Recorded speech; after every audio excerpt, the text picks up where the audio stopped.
కీర్తన గ్రంథము 118వ అధ్యాయము 8వ వచనము 9 వచనాలు 2 చదువుకుందాం. మనుషులను నమ్ముకొనుట కంటే యెహోవాను ఆశ్రయించుట మేలు, రాజులను నమ్ముట కంటే యెహోవాను ఆశ్రయించుట మేలు. నాతో మరొకసారి అనండి. మనుషులను నమ్ముట కంటే యెహోవాను ఆశ్రయించుట మేలు, రాజులను నమ్ముట కంటే యెహోవాను ఆశ్రయించుట మేలు. ఇప్పుడు ఏంటి మేలు? ఎవరిని ఆశ్రయించద్దు, ఎవరిని నమ్ముకోవద్దు.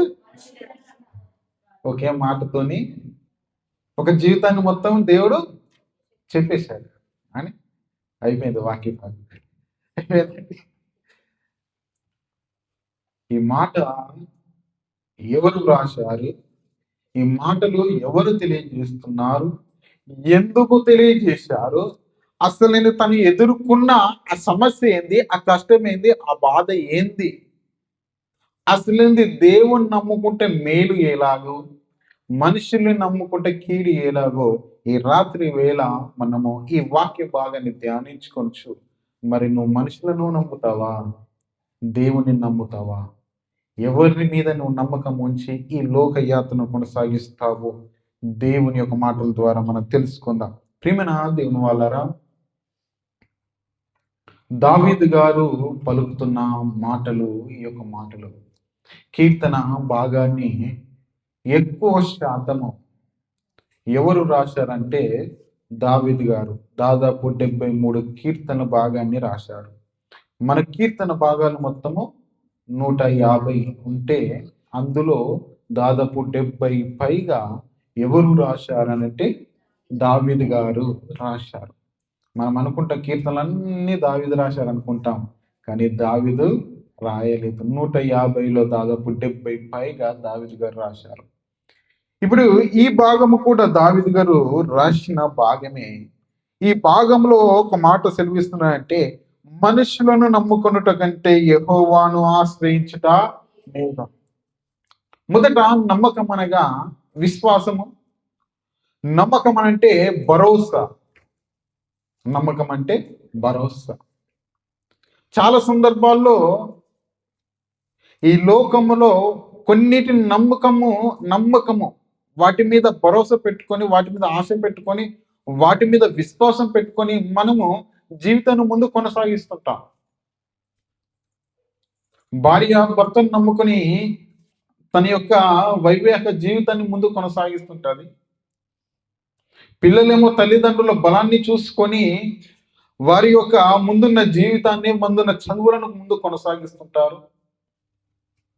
కొన్ని సందర్భాల్లో మనకున్న బంధువులను చూసి మనం ఈ లోకంలో కొంత శ్రమలలో కూడా మనం ముందు కొనసాగుతుంటాం. ఎందుకంటే నాకు నా బంధువులు ఉన్నారు అనేది. ఈ రీతిగా మన యొక్క ఉద్యోగాన్ని చూసుకొని, మన యొక్క చేతి పని నమ్ముకొని మనము కూడా దేశాలు దాటి కూడా మనం ఏం చేస్తున్నాం, మన యొక్క ప్రయాణాన్ని కొనసాగిస్తున్నాం. ఎందుకంటే నా మీద నాకు నమ్మకము అని, నా చేతి మీద నమ్మకము, ఫలానా కంపెనీ మీద నాకు నమ్మకం ఉంది అని వాటి మీద నమ్మకం ఉంచి మనం కొనసాగుతుంటాము. మన యొక్క జీవిత ప్రయాణాన్ని మనం ముందుకు నడిపిస్తుంటాం. దావీదు గారు మరి ఎందుకు మనుషులను నమ్ముకోవద్దు అంటున్నాడు? ఈ లోకంలో మనం ఎక్కువగా మన యొక్క సమయాన్ని గడిపేది ఎవరితోనంటే మనుషులతోనే. మన ప్రతి పని చోట మనుషులు ఉంటారు, మనం నివసించే ప్రాంతంలో మనుషులే ఉంటారు, మనం మాట్లాడే వ్యక్తులు కూడా మనుషులే, మనము సావాసం చేసే వ్యక్తులు కూడా మనుషులే. మనుషులు లేకుండా, నరులు లేకుండా మన భూమి మీద మన యొక్క జీవనాన్ని మనం ముందు కొనసాగించలేము. అలాంటి మనుషుల మధ్య మనం జీవిస్తున్నప్పుడు, అలాంటి మనుషులతో మన సావాసం కలిగి ఉన్నప్పుడు, భాష భేదము లేకుండా, రంగు భేదం లేకుండా, ప్రాంతీయ భేదం లేకుండా ఎక్కడైనా మనుషులే కదా, వారితో మనం ఏం చేస్తున్నాం, సావాసము చేస్తున్నాము. నా వాడు అనుకుంటా లేదు, నా దేశము, నా ఊరు, నా ప్రాంతము, నా ఊడు అనుకుంటా లేదు.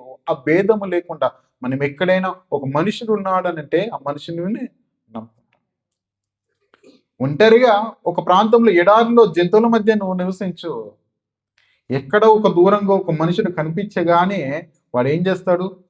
పరుగున పెడతాడు, ఫలానా మనుషుడు ఉన్నాడు, మాట్లాడాలి.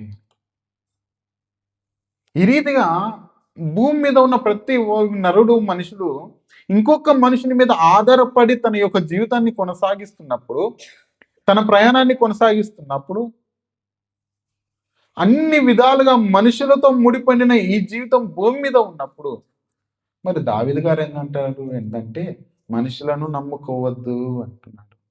మరి ఎవరిని నమ్ముకోవాలంటే యెహోవాను. నిజం ప్రేమ ఇది నా మనుషుల బలాన్ని చూసుకొని మురిసిపోతున్న ప్రతి మనుషుడు ఆ మనుషుల బాధతోనే ఏమైపోతున్నారు? కృంగిపోతున్నారు. మనుషులు అనే వారిని మనం చూసుకొని మురిసిపోతుంటాం, ఆనందపడతాం, అయ్యో నా వారు అని అనుకుంటావు. కానీ అదే మనుషులు నిన్ను మాటలతో బాధిస్తుంటారు. అదే మనుషులు నిన్ను రాబందుల్లా పీక్కుంటారు. అందుకని బంధువులంట రాబంధువులు అవుతుంటారు. రాబంధన నయము ఏంటంటే చనిపోయిన శవం మీద అది వాడుతూ పీక్క తింటాది. కానీ ఈ బంధువులని మనుషులు ఎవరైతే ఉన్నారో బ్రతికుండగానే మనల్ని పీక్క తింటారు, పొడుస్తుంటారు. పుండు మీద కారము చల్లితే ఎంత నొప్పి ఉంటుందో, మనము నమ్ముకున్న మన బంధువులు, మనుషులు, వారు కూడా మనల్ని ఏం చేస్తారు? పొడుస్తుంటారు. పుండు మీద గాయము, అగ్గి మీద ఉప్పు చల్లినట్టు, మంట మీద నూనె పోసినట్టు. అందుకని ఏ మనుషులైతే నువ్వు నమ్ముకుంటున్నావో వాడిని అసలు నమ్ముకోవద్దయ్యా. ఎందుకంటే నేను అలా నమ్ముకొని నష్టపోయాను. దేవుడు నాకు అనుగ్రహించిన జ్ఞానంతో ఇదిగో ముందున్న జీవితాలకు మీకు వెలుగుగా ఉండాలని ఈ మాట తెలియజేస్తున్నాను అంటున్నాడు. మరి దావీదు ఎలాంటి సమయంలో నష్టపోయాడో చూడగలిగితే మొదటి దినవృత్తాంత గ్రంథము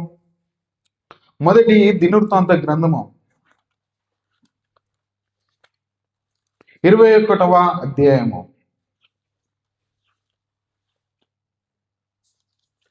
మొదటి దినవృత్తాంత గ్రంథము 21వ అధ్యాయము. ఒకసారి మొదటి వచనము చదవండి.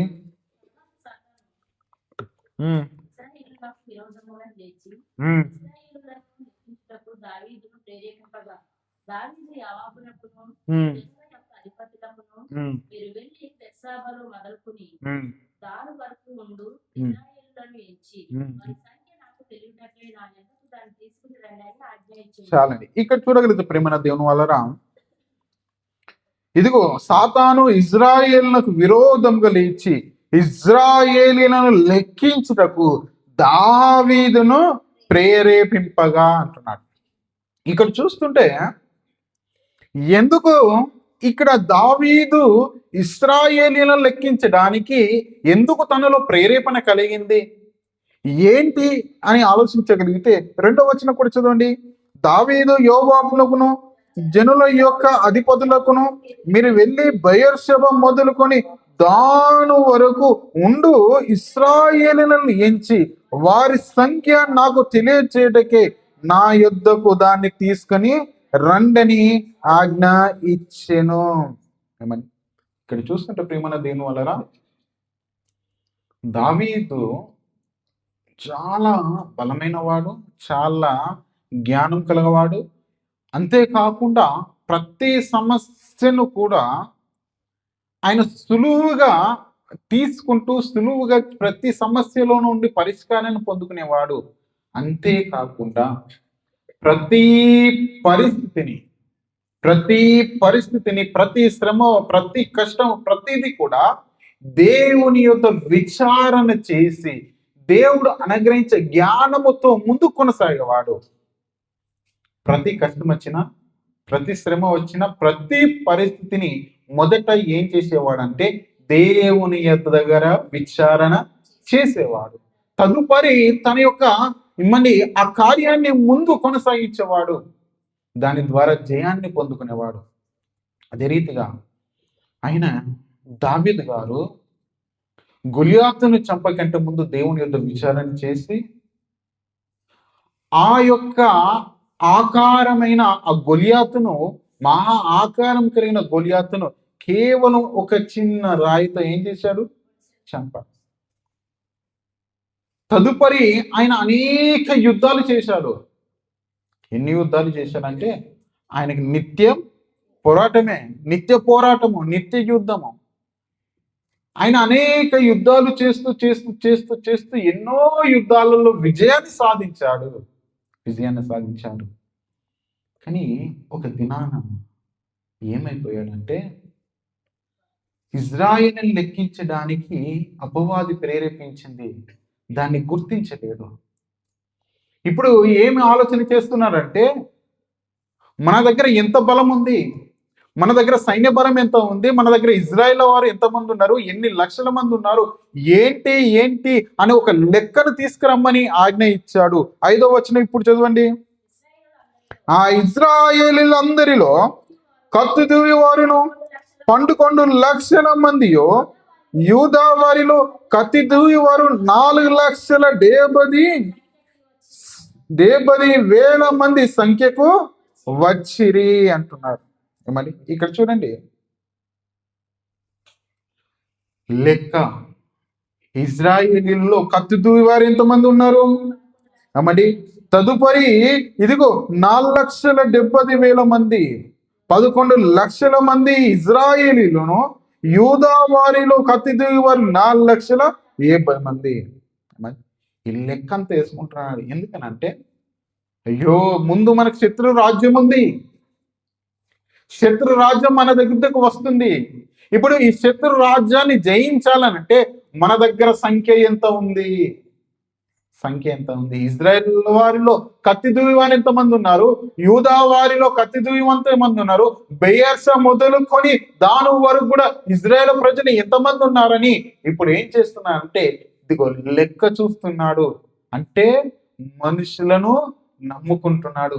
అంటే ఇజ్రాయేలీలు తన పక్షంలో ఉంటే నేను ఈ యొక్క యుద్ధాన్ని జయిస్తాను, ఈ మనుషులందరూ నాతో వస్తే, కత్తి దూవి వారు 11 లక్షల మంది, తదుపరి ఇదిగో కత్తి దూవి వారు యూదా వారిలో ఇదిగో 4,70,000 మంది, వీరంతా ఉంటే ఈ యుద్ధము నేనే జయిస్తాను అని ఒక ఆలోచనలో వెళ్ళిపోయాడు. గొలియాతు యొద్ద ఎవరి యొద్ద విచారణ చేశాడు? దేవుని యొద్ద. అప్పుడు సైన్యాన్ని చూడలేదే, ఇజ్రాయిల్లో ఉన్న వారిని చూడలేదే, అయ్యో తన అన్నలైన వారిని కూడా తాను చూడలేదు, తన అన్నలను చూడలేదు, ఇజ్రాయిల్ వారిని చూడలేదు, ఒంటరిగా వెళ్ళాడు. మరి ఆ విజయం ఎవరు అనుగ్రహించారు? దేవుడు అనుగ్రహించారు కదా. అప్పుడు నువ్వు మనుషులను చూడలేదు కదా. అదే రీతిగా నువ్వు ఎన్నో యుద్ధాలను చేసావు కదా, ప్రతి యుద్ధంలో నువ్వు మనుషులను చూడలేదు కదా. మరి ఇక్కడ నువ్వు మనుషులను ఎందుకు నమ్ముకుంటున్నావు అనగా సాతాను ప్రేరేపించి. తదుపరి జరిగిన నష్టం ఏంటో చూడండి. 8వ వచనము. దావీదు, నేను ఈ కార్యము చేసి అధిక పాపము తెచ్చుకుంటుని, నేను మిక్కిలి అవివేకముగా ప్రవర్తించుతుని, ఇప్పుడు నీ దాసుని దోషము పరిహారించుమని దేవునితో మెరపెట్టగా. ఏమని ఇక్కడ చూస్తే ప్రేమల దేవుని వాళ్ళరా, అయ్యో నేను అధిక పాపం చేశాను. ఎందుకు అధిక పాపం చేశావంటే నీవు దేవుణ్ణి ఆశ్రయించలేదు. నీవు దేవుణ్ణి ఆశ్రయించక, దేవుని యొక్క విచారణ చేయక, ఇజ్రాయేలీలో కత్తి దూవి వారిని నువ్వు లెక్కించుకున్నావు. వారే నా బలము, వారే నా అండ, వారే నా ధైర్యమని నువ్వు విర్రవీగిపోతూ దేవుని యొక్క విచారణ చేయక నువ్వు యుద్ధానికి సిద్ధపడుతున్నావు కదా. దేవుడు ఏం చేశానంటే బాధపడ్డాడు. అయ్యో దావీదు ఎప్పుడైనా కష్టంలో నా దగ్గరికి వచ్చేవాడే, ప్రతి యుద్ధంలో నా యుద్ధకు వచ్చేవాడే, ప్రతి శ్రమలో నా యుద్ధకు వచ్చేవాడే, ఈ దినమందు ఎందుకు ఇజ్రాయేలు మీద ఆధారపడుచున్నాడు అని దేవునికి కోపం వచ్చింది. ఆ కోపము ఇదిగో దావీదు ముందుకు రగలగానే దావీదుకు ఇదిగో ఒక బాధ. అయ్యో నేను పాపం చేశాను. నేను ఎప్పుడు లెక్కించని జనాన్ని ఈ దినాన్ని ఎందుకు లెక్కించాను? అసలు నాకు ఎందుకు ఈ ఆలోచన వచ్చింది? నేను మనుషులను ఎందుకు నమ్ముకున్నానని చాలా బాధపడిపోయాడు. కానీ ఆ బాధ నుండి విముక్తి మాత్రం దొరకలేదు. దాని ద్వారా ఏం నష్టం జరిగిందో చూడగలిగితే 11వ వచనం చదవండి. కావున గాదు ఆ 3 ఏళ్ల పాటు కరువు కలుగుట, 3 నెలల పాటు నీ శత్రువులు కత్తి దూసి నిన్ను తరుముగా, నీవు వారి యొద్ద నిలువలేక నశించిపోవుట, 3 దినముల పాటు దేశమందు యెహోవా కత్తి అనగా తెగులు నిలుచుట చేత యెహోవా దూత ఇశ్రాయేలు దేశమంతటా నాశనం కలగజేయుట.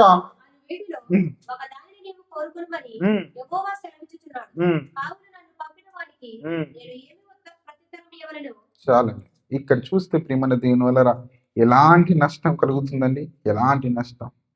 ఏమని దేవుని యొక్క తెగులు, దేవుని యొక్క ఉగ్రత, 3 ఏళ్ల పాటు కరువు, 3 నెలల పాటు నీ శత్రువు నిన్ను కత్తి దూయుదురు, ఇదిగో నీవు వారి ఎదుట నిలవకుండా నశించి. ఏమంటే ఈ రీతిగా తెగులు, దాని ద్వారా ఏమంటే సైన్యాన్నంతా కూడా కోల్పోయినట్టు మనం చూస్తుంటాం. ప్రియమైన దేవుల సైన్యాన్నంతా కూడా కోల్పోయినట్టు మనం చూస్తుంటాం. ఏమండి 15వ వచనం ఒకసారి చదవండి. యెరూషలేమునకు నాశనం చేయుటకు దేవుడు ఒక దూతను పంపెను. ఆ దూత నాశనం చేయుచుండగా యెహోవా చూచి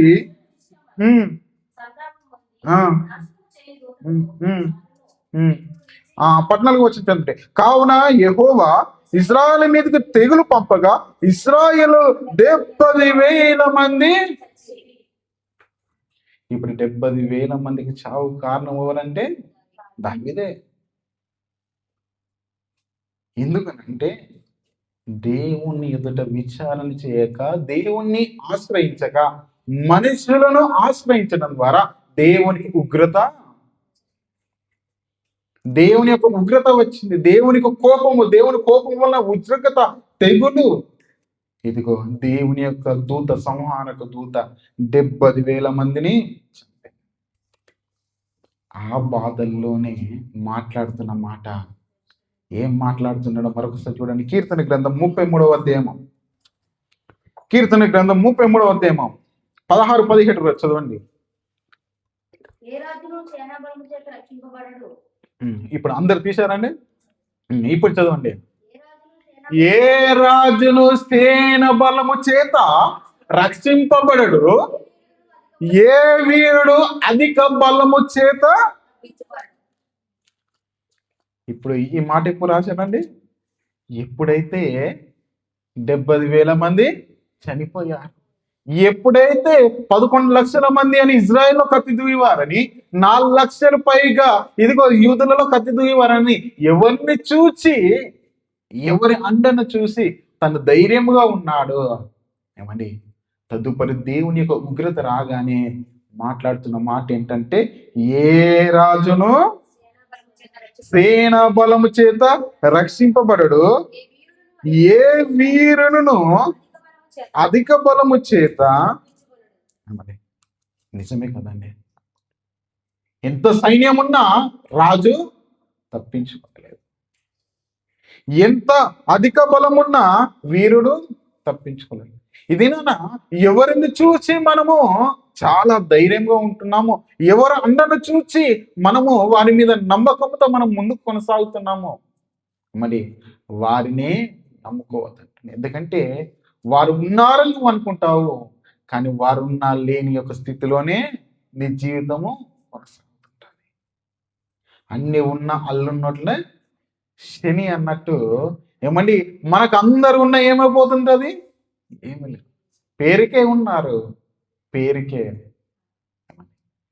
ఇప్పుడు దావీదుకు పేరుకున్నారు 15 లక్షల మంది, 14 లక్షల మంది.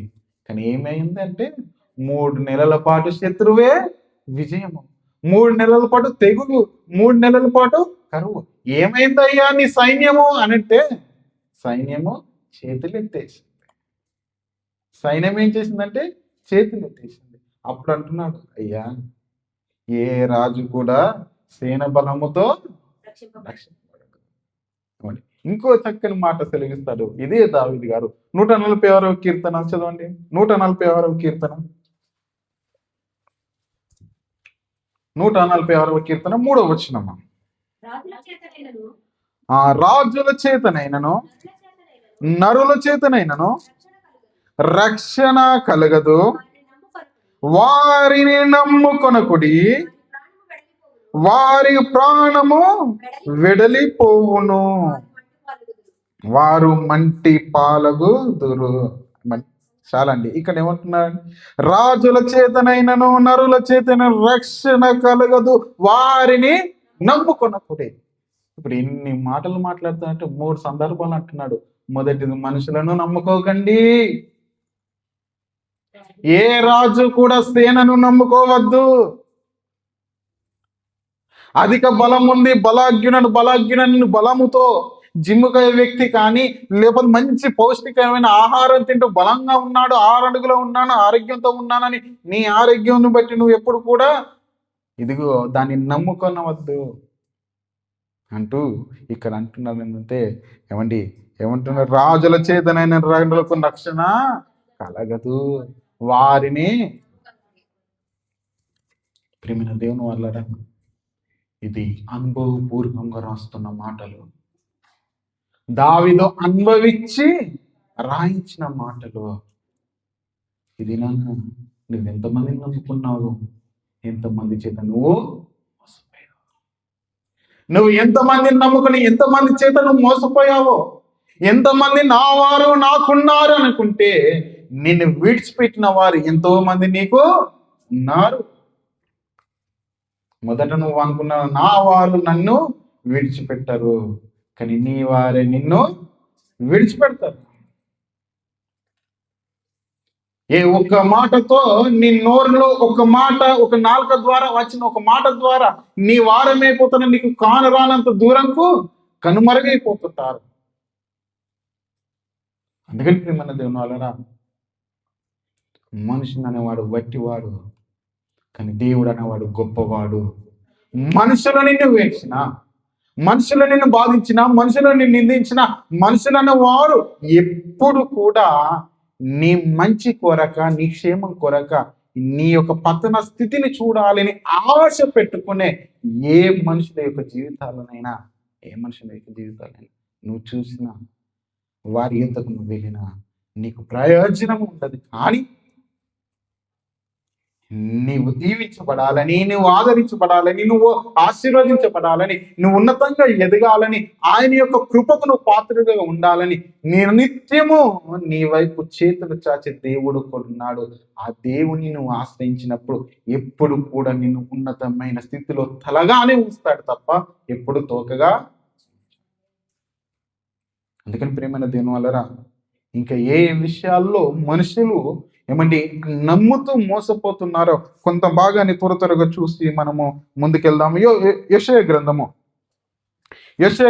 1వ అధ్యాయము 2-3 వచనాలు చదవండి. యెహోవా మాట్లాడుచున్నాడు. యెషయా గ్రంథం 31వ అధ్యాయము 31:1-2 వచనాలు చదవండి అమ్మా. యెషయా గ్రంథం 31:1-2-3. యెహోవా యొద్ద విచారింపకయు, సహాయం నిమిత్తం ఐగుప్తు వెలుచు గుర్రములను ఆధారము చేసుకొని వారి రథములు విస్తారమనియు రౌతులు బలాఢ్యులనియు వారిని ఆశ్రయించు వారికి శ్రమ అంటున్నాడు. ఏమని? ఎవరికి శ్రమ అనగా, ఇదిగో గుర్రములను ఆశ్రయించి ఆధారము చేసుకున్న వారికి, ఇదిగో వారికి ఉన్న బలాఢ్యను బట్టి వాటిని అన్నిటినీ ఆశ్రయించే వారికి ఏంటంట శ్రమ. ఏమని? ఇంకా కింది వచనాలు కూడా చూడండి, త్వరగా చదవండి. ఆయనయో బుద్ధిమంతుడిగా ఉన్నాడు, మాట తప్పక దుష్టుల ఇంటి వారి మీదను, కీడు చేయి వారి తోడ్పాడు వారి మీదను ఆయన లేచును. ఐగుప్తులు మనుషులే కాని దేవుడు కారు, ఐగుప్తుల గుర్రము మాంసములే కాని ఆత్మ కావు. యెహోవా తన చేయి చాపగా సహాయము చేయువాడు జోగును, సహాయం పొందువాడు పడును, వారందరూ కూడి నాశనం. ఇప్పుడు ఒక మాట సెలవిస్తే, ఐగుప్తు అనగానే ఎవరు అనంటే లోకము. లోకంలో ఉన్న వాటిని నువ్వు ఆశ్రయిస్తున్నాము. గుర్రములు అనగా ఏంటి అనంటే, ఇదిగో మనము ఇదిగో ఎవరి మీద ఆధారపడి నేను నా యొక్క జీవితం సుఖంగా ముందుకు వెళ్తాదో, ఇదిగో స్పీడ్గా ఉన్నతంగా త్వరగా నేను నా లైఫ్లో సెట్ అవుతాను అని నువ్వు ఏటి మీద ఆధారపడుతున్నావో, వేటిని నమ్ముకుంటున్నావో, ఇదిగో వాటికి సాదృశ్యంగా మనం ఒకవేళ ఆలోచించగలిగితే ప్రియమైన దేవుని వల్ల ఈ దినాన్ని తొందర సెటిల్ అవ్వాలనుకుంటాం. ఎందుకంటే గుర్రం ఏం చేస్తుంటే త్వరగా తొందర సెటిల్ అవ్వి ఏం చేయాలనుకుంటామంటే అదే నీ తొందరగా స్థిరపడాలని కొంతమందిని నమ్ముకుంటాం, కొన్ని దేశాలకు వెళ్తుంటాం. ఏమండి, ఆ త్వరగా వెళ్ళాలని ఆలోచన పడి మనం ఎవరైతే నమ్ముకుంటామో వాడే మనని ఏం చేస్తాడని. నేను దుబాయ్లో విజాల కోసం ఎంతమంది పాటలు పడుతున్నారు. ఎందుకు? త్వరగా వెళ్ళాలి, త్వరగా పని చేయాలి, త్వరగా లక్షాధికారిని అవ్వాలి. ఎంతమంది ఏజెంట్ చెట్లో మోసాలు, ఎంతమంది విజాల విషయంలో మోసాలు. డబ్బు తీసుకున్నప్పుడు వేయాలి కదా అంటే మనం ఏం చేస్తామంటే గొర్రె కషాయాన్ని నమ్మినట్టు మనం వాడినే నమ్ముతాము. 10 మంది చెప్పినా అలాంటి వ్యక్తి కాదు. మనకు సలహాలు ఇచ్చేటప్పుడు 10 మంది ఉంటారు, 4 ఉంటారు, 2 ఉంటారు, ఒక్కరైనా ఉంటారు. ఆ ఒక్కరి మాట వినము, ఆ 2 మాట 10 మంది మాట వినము. గొర్రె ఏ రీతిగా పోతుందో మనం అక్కడికే పోతాము, అక్కడే బలి అవుతాము. బలయ్యాక అంటాము, మీరు చెప్తే ఏం లేదు. ఇప్పుడు ఈ వ్యక్తి అంటాడు, ఇంకా చిలుకకు చెప్పినట్టు చెప్పిన ఆయన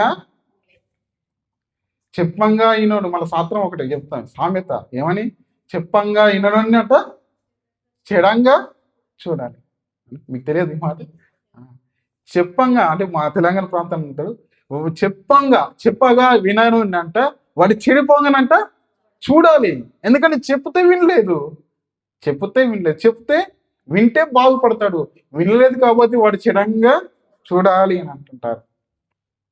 అందుకని ప్రేమన దేని వలరా మనము ఎవరి యొద్ద విచారణ చేయాలని అంటే, ఇదిగో దేవుని యొద్ద విచారణ చేయాలంటుండే. యెహోవా యొద్ద విచారింపక సహాయము నిమిత్తము ఇదిగో ఐగుప్తు అనగా పరాయి దేశానికి వెళ్ళి ఇదిగో గుర్రములను ఆధారము చేసుకొని, ఏమండి, వారి రథములు విస్తారమని వారి రౌతులు బలముని అనే వారిని ఆశ్రయించు వానికి శ్రమ అంటున్నాడు. శ్రమ.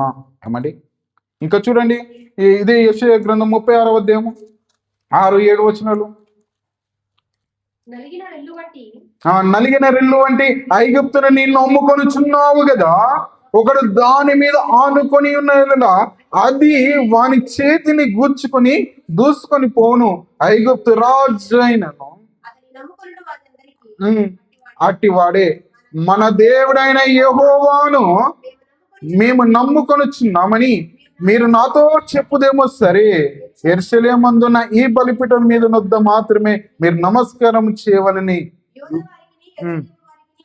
చాలండి. ఇక్కడ చూడండి ప్రేమల దేవుని వలన ఐగుప్తు కష్టము రాగానే ఐగుప్తు, శ్రమ రాగానే ఐగుప్తు, బాధ రాగానే ఐగుప్తులో ఏముందంటే ధనం ఉంది, ఐగుప్తులో ఆహారం ఉంది, ఐగుప్తులు విస్తారమైన అన్ని ఉన్నావని. ఇదిగో ఇజ్రాయేల్ ప్రజలు అంటే ప్రతిసారి దేన్ని చూస్తున్నారంటే ఐగుప్తును. ఒక దినాన అబ్రహాము గారు ఒక చిన్న శ్రమ రాగానే ఐగుప్తు వెళ్తాడు, వద్దు అనగానే ఐగుప్తుకు వెళ్తాడు. వెళ్ళడం ద్వారా తన బాధలు వేదనలో కన్నీటిలోనికి వెళ్ళిపోతుంటాడు. ఈ రీతిగా కొన్ని సందర్భంలో ఇదిగో చూపించిన దేశానికి వెళ్ళిన వ్యక్తులందరూ శ్రమలలోనే పడ్డారు. ఎందుకంటే దేవుని యొద్ద విచారణ చేయక. అందుకని ఇక్కడ అంటున్నానంటే, మీరు వెళుతున్న దేశమును మీరు ఎప్పుడు కూడా నమ్ముకొనకండి. ఒకవేళ ఆ చోటుకు వెళ్ళాలని అనుకున్నప్పుడు నీవు దేవుని యొద్ద నమ్మకము విచారణ చేసి ఆయనను ఆశ్రయించుడి, ఆయనను ఆనుకొనుడి, ఆయనను నమ్ముకొనుడని ఇక్కడ చూస్తున్నాడు. అనగా ఇదిగో నువ్వు వెళ్తున్న దేశాన్ని నువ్వు ఎప్పుడు కూడా నమ్ముకోను. మొదటిది ఏంటంటే మనుషులను నువ్వు నమ్ముకొనవద్దు. అంతేకాకుండా గుర్రములనగా వస్తువులు, గుర్రములనగా నువ్వు త్వరగా ముందుకు వెళ్ళే, ఇదిగో నిన్ను తీసుకువెళ్ళే ప్రతి పరిస్థితిలో ఉండే నీకు సహాయపడేవారు, ఇదిగో వాటిని గుర్రములతో పోల్చాడు. ఒకవేళ వస్తువులు అనుకున్న వస్తువులు ఏమండి. ఇది ఇక్కడ చూస్తుంటే దేశాన్ని కూడా నమ్ముకోకూడదు అంటున్నాడు. ఆఖరిగా చూద్దాం కీర్తన గ్రంథము 52:7 కీర్తన గ్రంథం 52:7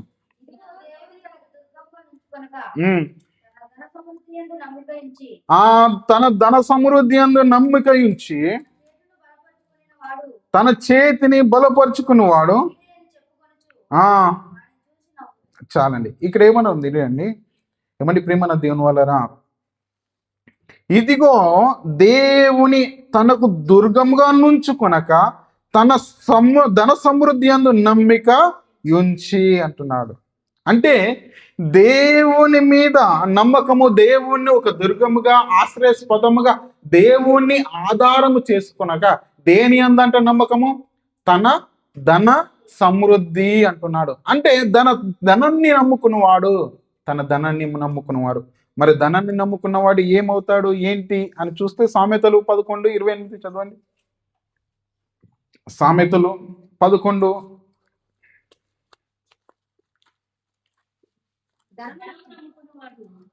అందరు తీశారండి. ఇది మాట అందరూ కూడా చాలా జాగ్రత్తగా చదవాలి, చాలా జాగ్రత్తగా ధ్యానించుకోవాలి.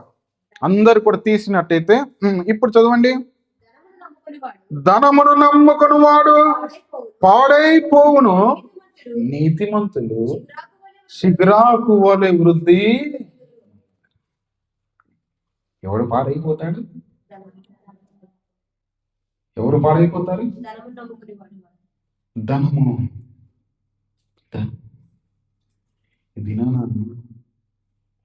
ధనం అనేది ప్రపంచాన్ని శాసిస్తుంది, ధనం అనేది ప్రపంచాన్ని నడిపిస్తుంది. మనుషుడు భూమి ముందు బ్రతకాలంటే వాని జేబులో ఉండవలసింది ఏంటంటే ధనమే. ధనం ధనం ధనం. కానీ దేవుడు అంటాడు ఏంటంటే ఆ ధనాన్ని మాత్రం నువ్వు నమ్ముకో. ఎందుకనంటే ధనము నమ్ముకుని వాడు పాడైపోతాడు. ఒకవేళ ధనమే నిన్ను బ్రతికిస్తుందంటే, ధనమే నిన్ను నడిపిస్తుందంటే, ధనం వలనే నీకున్న సమస్త కలిమి అన్ని కూడా వెళ్తాయి అని అంటే, ధనం వలన నువ్వు ఐశ్వర్యవంతుడు అవుతావు అని అంటే, ధనం వలన నీకు ఉన్నవన్నీ కూడా కలుగుతావి అని అనుకుంటే చాలా పొరపాటు. ఎందుకంటే దేవుడు మనుషునికి ఎంత ఏది ఇవ్వాలో అంతే ఇస్తాడు. అంతేకాదు ధనము అనేది మన యొక్క జీవితాలను అంటే మనం ఏంటంటే పెంటగా చూడాలనంట. అది పెంటగా ఎంతగా చూస్తే నీ దగ్గర అంతగా ఉంటుంది. నువ్వు ఎంతగా దానికోసం ఆరాటపడుతూ పోతావో అది అంతగా నీకు. ఎలాగనంటే ఒక వ్యక్తి 1000 రూపాయల నోటుకు దారం కట్టి ముందేసినాడు. ముందేసిన తర్వాత ఫ్రీగా వస్తున్న 1000 రూపాయల నోటు కోసం అంట తెగ ప్రయత్నాలు చేస్తూ దాన్ని ఎలా తీసుకోవాలని వెళ్తున్నట్ట. అది తీసుకోవడానికి అంగుతున్నాడు, అది కొంత ముందుకు వెళ్ళిపోతుంది, మరలా అంగుతున్నాడు ముందుకు. అలా ఆ 1000 రూపాయల నోటు కోసం అంట వాడు ఎన్నో ప్రయత్నాలు చేస్తున్నాడు. లాస్ట్కి వెళ్ళాడు. ఆ దొరికింది అనుకొని ఇట్లా పట్టుకున్న వరకల్లా అక్కడ ఒక వ్యక్తి కూర్చున్నాడు. ఆ వ్యక్తి ఏం చేస్తున్నాడు? తాడుతో దాన్ని లాగేస్తున్నాడు. ఇప్పుడు పొందుకున్నారంటే లేదు. దాని కొరకు ఎంత పాకలాటనో, ఎంత ఆశనో. మన యొక్క జీవితాలు అంతే. దేవుడు అనుగ్రహించే దాని గురించి దేవుని యొక్క విచారణ చేయక మన వ్యర్థమైన ప్రయాసం అంతా, వ్యర్థమైన కష్టం అంతా, వ్యర్థమైన చెమట అంతా మనం దారపోసి ఏం చేస్తున్నామంటే మనం చేసే కష్టం వలన మనము సంపాదించుకున్న స్థితిలో మనం ఉండిపోతున్నాం. ఎందుకనంటే దాని కొరకు పరుగులు తీస్తున్నాం. అదే దేవుని యొక్క విచారణ చేస్తే దేవుడు మనకు అనుగ్రహించాడంటే అనుగ్రహిస్తాడు. చాలా సందర్భాలు ప్రియమైన దేవుని వలన ధనం ఉంటే అన్నీ ఉంటాం అనుకుంటే చాలా పొరపాటు. ధనవంతులైన వారు ఆరోగ్యాల నిమిత్తం కోటాని కోట్ల ఖర్చులు పెడుతున్నారు. కానీ వారు ఆరోగ్యం పొందుకుంటున్నారంటే లేదు. ధనము నమ్ముకున్న వాడు ఈ దినాన ఎంతో ఎంతో ఎంతో ఎంతో సాధించాలని పోతున్నాడు, కానీ ఆ ధనం వాడిని మోసం చేస్తుంది.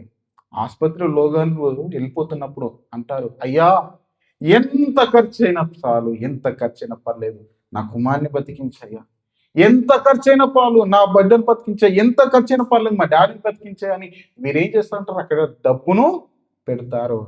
కానీ ఆ డబ్బు వాడిని కాపాడుతుందంటే కాపాడదు.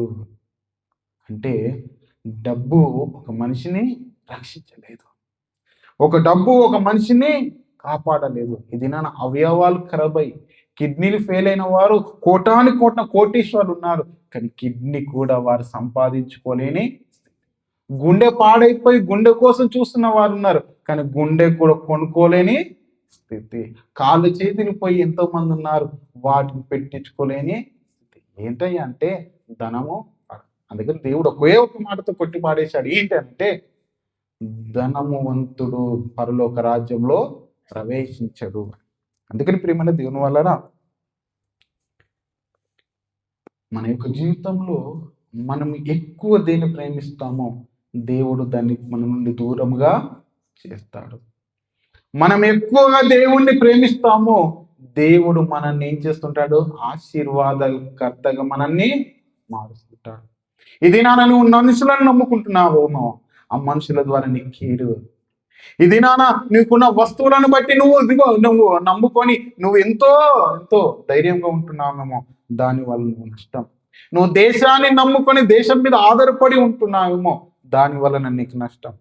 ధనము, దాన్ని నమ్ముకొని నీవు విర్రవీగిపోతున్నావేమో, అది నిన్ను నష్టమే. దేవుడు ఆఖరికి చెప్తున్న మాట చూసి మనం చూద్దాం. ఇర్మియా గ్రంథము, ఇర్మియా 17వ అధ్యాయము 5-7 వచనాలు చదవండి. యెహోవా ఇలాగ సెలవిస్తున్నాడు, నరులను ఆశ్రయించి శరీరుల దానకాధారము చేసుకొనుచు తన హృదయమును యెహోవా మీద నుండి తొలగించుకొని వాడు శాపగ్రస్తుడు.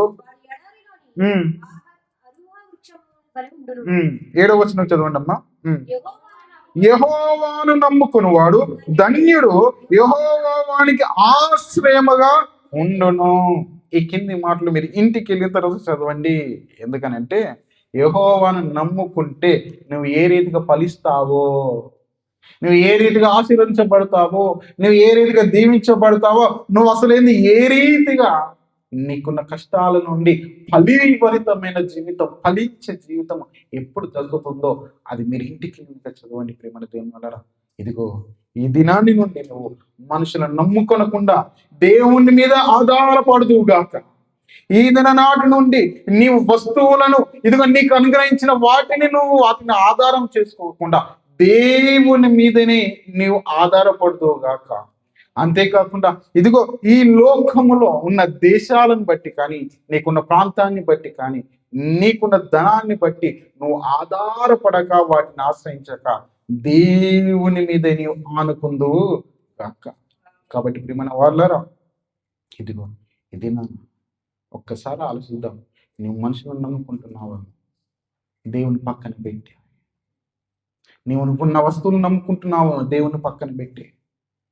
నీకున్న ధనాన్ని నమ్ముకుంటున్నావేమో, దేవుణ్ణి పక్కన పెట్టి. ఈ రాత్రికాల వేళ వాటన్నిటిని విడిచి ప్రభువైన యేసు వద్దకు వస్తావా? వాటన్నిటిని విడిచిపెట్టి ప్రభువును నువ్వు ఆశీర్వదిస్తావా? యెహోవాను ఆశ్రయించేవాడు ధన్యుడు. అవన్నీ నిన్ను ధన్యత్వంలోనికి తీసుకెళ్ళేది నా ప్రభువు నిన్ను ధన్యత్వంలోనికి తీసుకెళ్తాడు. ఎందుకంటే నమ్ముట నీ వలనైతే నమ్మువానికే సమస్తము సాధ్యం. మన ప్రభువును నమ్ముతాం, ప్రభువును ఆశ్రయిద్దాం. దేవుడు మన యొక్క